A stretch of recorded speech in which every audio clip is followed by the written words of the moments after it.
Good morning guys और आपके crack exam channel में आप सभी का स्वागत है। तो आज के इस वीडियो में 11 जून के इंपॉर्टेंट करंट अफेयर्स को हम लोग कवर करेंगे। तो हमारा पहला प्रश्न है, तो अभी मर्सर के 2020 कॉस्ट ऑफ लिविंग सर्वे के अनुसार भारत का सबसे महंगा शहर कौन सा है? तो आंसर होगा मुंबई। तो मर्सर के 2020 के कॉस्ट ऑफ लिविंग सर्वे के अनुसार प्रवासियों के लिए मुंबई भारत का सबसे महंगा शहर है। अच्छा, विश्व स्तर पे वर्ल्ड लेवल पे बात करेंगे तो मुंबई प्रवासियों के लिए 60वां सबसे महंगा शहर है। और एशिया में बात करेंगे तो ये 19th नंबर पे आता है। तो भारत में सबसे महंगा मुंबई हो गया। मुंबई के बाद दिल्ली है और फिर है चेन्नई। दिल्ली वर्ल्ड लेवल पे 101 नंबर पर है और चेन्नई है 143 नंबर पे। अच्छा, ये तो इंडिया के रेस्पेक्ट में अपन ने बात कर ली। पूरे वर्ल्ड लेवल पे अगर बात करेंगे तो टॉप पे कौन है, मतलब सबसे महंगा शहर कौन सा है पूरी दुनिया में? तो हांगकांग है। फर्स्ट पे हांगकांग है, सेकंड पे तुर्कमेनिस्तान है और तीसरे पे है टोक्यो। तो एक तो मुंबई याद रखना भारत में सबसे महंगा और पूरी दुनिया में हांगकांग है, ये याद रखना। बढ़ते आगे।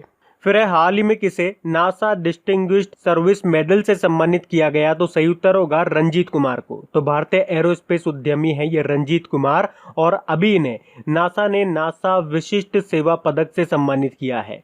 ये 30 साल से नासा के साथ जुड़े हुए हैं और इन्होंने इंटरनेशनल स्पेस स्टेशन को उन्नत बनाने में अहम योगदान दिया, इसीलिए इनको ये सम्मान मिला है। आपको बता दूं, आर.के. चेट्टी पांडिपति 2002 में इस सम्मान को पाने वाले पहले भारतीय बने थे। बाकी देखो यहाँ नाम जो लिख रहे हैं आप जानते होंगे, कृष्णेंदु मजूमदार बाफ्ता के नए अध्यक्ष बने हैं।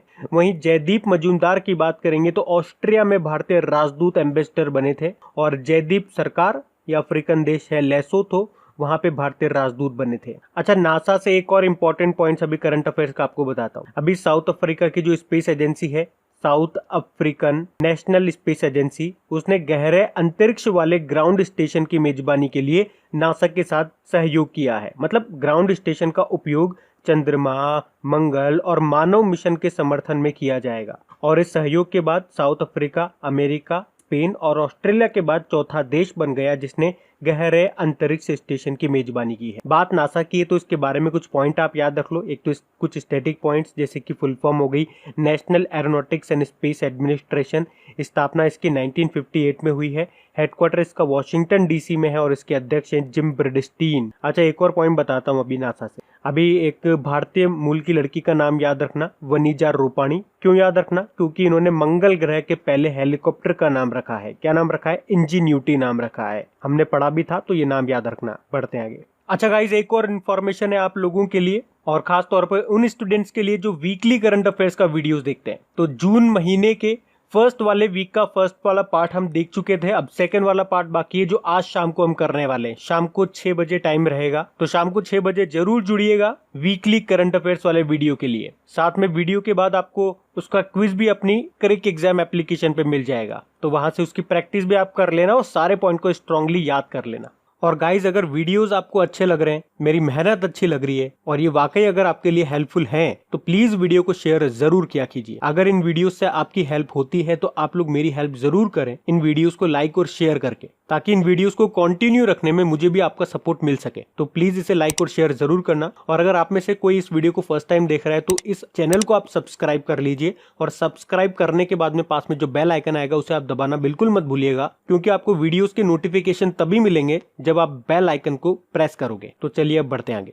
फिर है, हाल ही में किस देश की सेना टटमोडो ने फेसबुक पर वापसी की है? तो आंसर होगा म्यांमार। तो अभी म्यांमार की सेना टटमोडो ने लोगों को सटीक समाचार यानी कि एक्यूरेट न्यूज प्रदान करने के लिए फिर से फेसबुक को यूज करने का फैसला लिया है, क्योंकि फेसबुक म्यांमार में सबसे ज्यादा यूज किया जाने वाला सोशल मीडिया प्लेटफॉर्म है और लोगों तक पहुंच बनाने का सबसे अच्छा तरीका भी है। म्यांमार की बात हुई है तो कैपिटल इसके नेपिटो है, करेंसी है क्यात। यहाँ की जो चांसलर है उनका नाम है आंग सान सू की और यहाँ के प्रेसिडेंट का नाम है यू विन मिंट। और इनका नाम आपने पहले भी सुना होगा, फरवरी में ये भारत की यात्रा पर थे ये प्रेसिडेंट यू विन मिंट। और म्यांमार के साथ एक इंपॉर्टेंट एक्सरसाइज हम लोग करते हैं, कौन सी? इम्बेक्स नाम की एक्सरसाइज करते हैं म्यांमार के साथ। बढ़ते हैं आगे। फिर है, हाल ही में किस राज्य सरकार ने पंचवटी योजना शुरू की है? तो आंसर होगा हिमाचल प्रदेश सरकार ने। तो हिमाचल प्रदेश के जो मुख्यमंत्री हैं जयराम ठाकुर, उन्होंने राज्य में ग्रामीण क्षेत्रों के वरिष्ठ नागरिकों यानी कि सीनियर सिटीजन्स के लिए पंचवटी योजना शुरू की है। तो इस योजना में मनरेगा योजना के तहत सभी विकास खंडों में आवश्यक सुविधाओं के साथ पार्क और उद्यान विकसित किए जाएंगे। मतलब इस योजना का जो मेन पर्पज है वो यही है, जो सीनियर सिटीजन है उनको मनोरंजन के साथ साथ पार्क और उद्यान उपलब्ध करवाना। अब बात हिमाचल प्रदेश की है तो ये रहा मैप में हिमाचल प्रदेश। देखो समर कैपिटल की बात करेंगे तो इसकी समर कैपिटल है शिमला और इसकी विंटर कैपिटल है धर्मशाला। मुख्यमंत्री जयराम ठाकुर हो गए और गवर्नर है बंडारू दत्तात्रेय। इसके अलावा आपको याद रखना है, प्रधानमंत्री उज्ज्वला योजना के अंतर्गत 100% एलपीजी कवरेज वाला पहला राज्य बना था भारत का हिमाचल प्रदेश। यहाँ पे लॉसर महोत्सव भी मनाया जाता है और हिमाचल प्रदेश के मनाली में देश का पहला स्काई साइकिलिंग पार्क भी खोला गया है। यहाँ पे एक झील भी है, वो एग्जाम में पूछी जाती है, गोविंद सागर झील। ये आपकी हिमाचल प्रदेश में है, भाखड़ा नांगल डैम पर है और ये है सतलुज नदी पे। अच्छा, इसी से मिलती जुलती एक और झील आप याद रखो, गोविंद बल्लभ पंत सागर झील, उत्तर प्रदेश के सोनभद्र में है। आपको याद होगा सोन नदी की सहायक नदी है रिहांड नदी, तो उस पे एक डैम है जिसको कहते हैं रिहांड डैम, वहीं पर है ये गोविंद बल्लभ पंत सागर झील जो कि यूपी में है। यहाँ हिमाचल प्रदेश की बात है तो गोविंद सागर झील है, वो तो मिलता जुलता था तो मैंने आपको बता दिया यूपी वाला, लेकिन याद दोनों रखना, दोनों मोस्टली एग्जाम में पूछे जाते हैं। बढ़ते आगे। फिर है हाल ही में किसने कोविड-19 से बचाव के लिए अनन्या नाम से जल आधारित कीटाणुनाशक स्प्रे विकसित किया है, डेवलप किया है?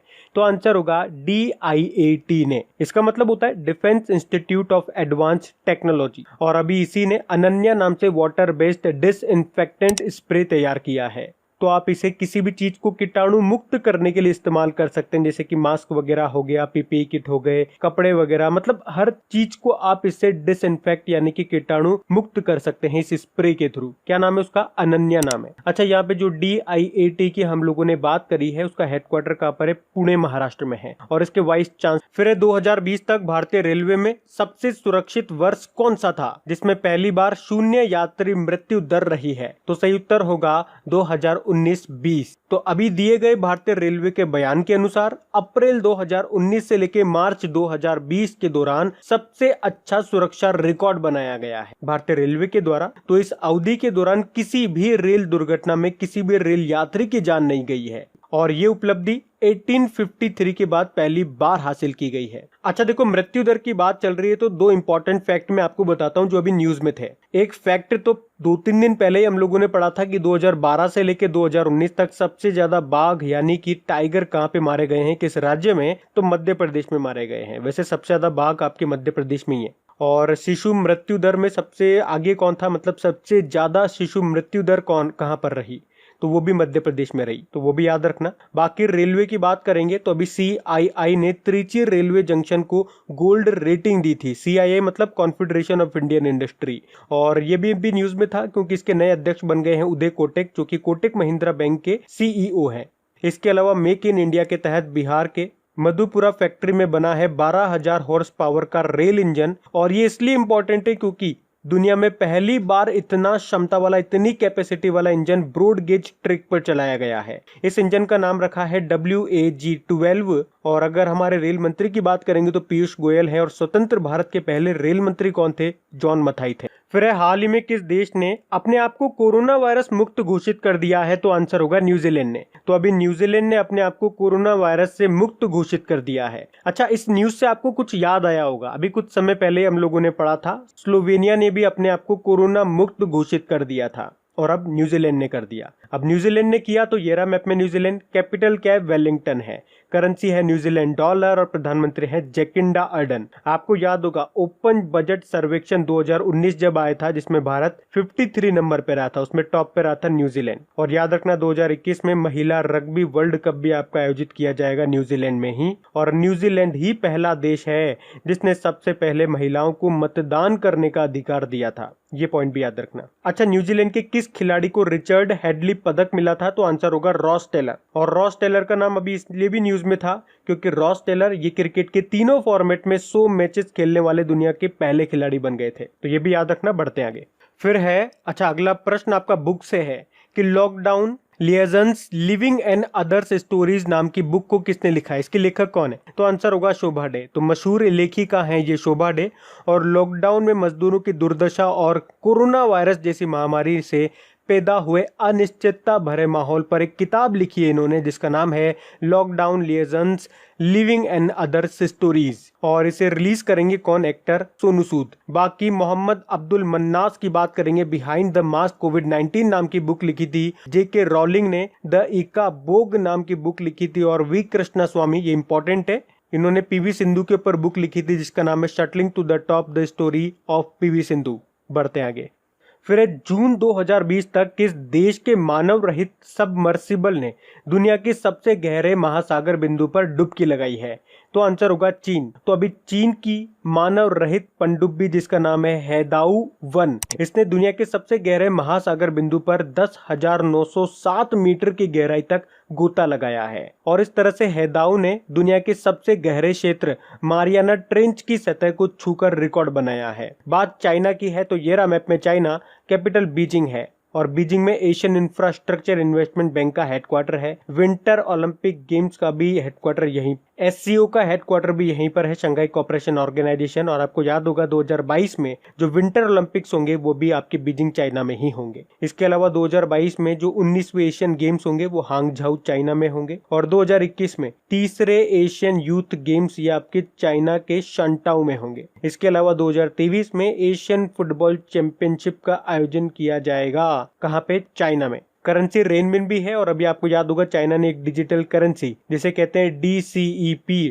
डिजिटल करेंसी इलेक्ट्रॉनिक पेमेंट को भी लॉन्च किया था। बाकी FIDE-Chess.com ऑनलाइन जो नेशन कप था उसको जीता था चाइना ने ही। और कुछ समय पहले सिप्री की रिपोर्ट आई थी और उसमें बताया था कि दुनिया का दूसरा सबसे बड़ा हथियार निर्माता देश बना था कौन सा? चाइना। पहले नंबर पे USA है। भारत और चाइना की बॉर्डर लाइन को क्या कहते हैं? मैक-मोहन लाइन कहते हैं। और आपको याद होगा अभी चाइना ने मार्स 5B रॉकेट को लॉन्च किया था। और चाइना अपने मंगल एक्सप्लोरेशन मिशन का नाम जिसका रखा है तियानवेन-1, उसको इसी साल के एंड में लॉन्च करेगा। तो इतने पॉइंट्स आप याद रखना चाइना से। बढ़ते हैं आगे।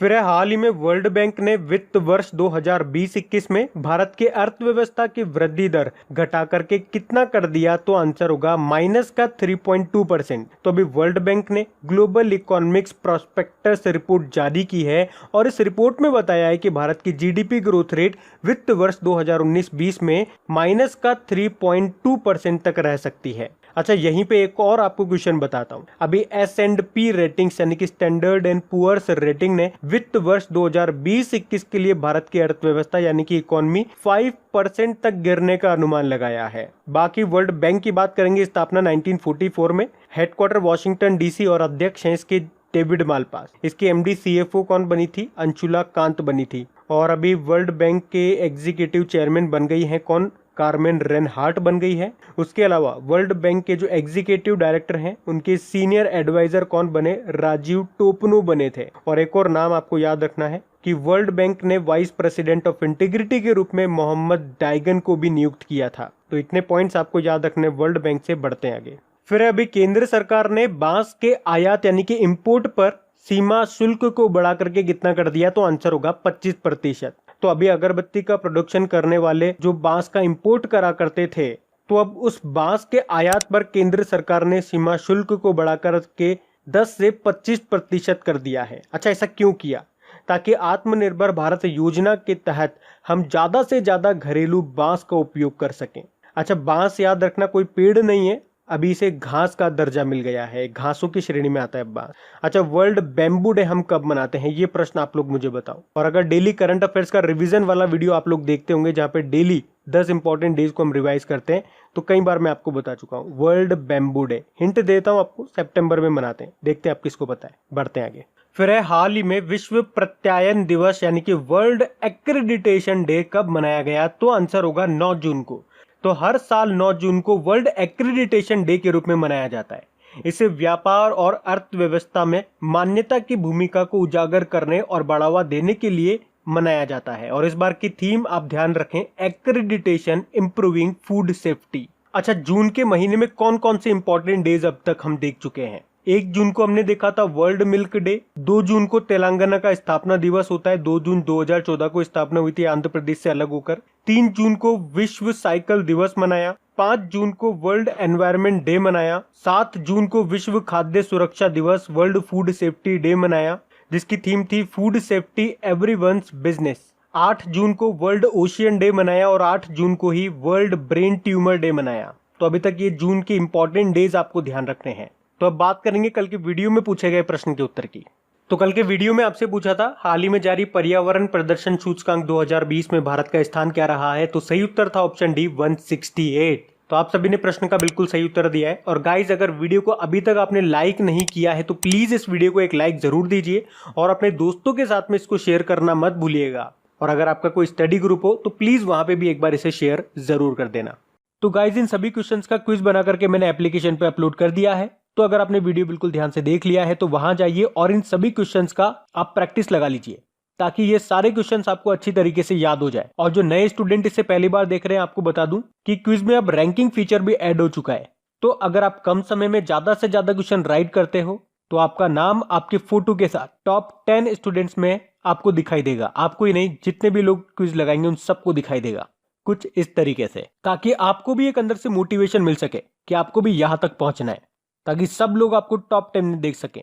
और वैसे भी आप तो आपके इन करंट अफेयर्स का रिवीजन करवाने के लिए मैं इसका ऑडियो भी तैयार कर रहा हूं। तो दिन में 4 से 5 मिनट निकाल करके वो आप ऑडियो सुन लीजिए, ताकि आपका इन करंट अफेयर्स का फिर से रिवीजन हो जाए। क्योंकि आपको पता है चीजों को पढ़ना इंपॉर्टेंट है, लेकिन समय समय पर उनका रिवीजन करना बहुत ज्यादा जरूरी है। रिवीजन नहीं करोगे तो वो सारी चीजें आप भूल जाओगे। तो आप ही के लिए मैं इसका रिवीजन ऑडियो तैयार कर रहा हूँ। तो उस ऑडियो का लिंक मैंने नीचे डिस्क्रिप्शन में दे दिया है, वहां जाकर के आप मुझे फॉलो कर लीजिए। और फॉलो करने के बाद में पास में जो बेल आइकन आएगा आप उसे जरूर दबा लेना, ताकि जब भी मैं ऑडियो अपलोड करूं उसका नोटिफिकेशन आपको मिल सके। और एप्लीकेशन अगर अभी तक आपने डाउनलोड नहीं किए तो उसका लिंक भी आपको नीचे मिल जाएगा। वहीं पे आपको क्विज, वीडियो, पीडीएफ सब मिल जाएंगे। तो इस प्रश्न का उत्तर आता है तो कमेंट बॉक्स में जरूर टाइप करिए। चलिए अब मिलते हैं करंट अफेयर्स के रिवीजन वीडियो में। Thank you guys.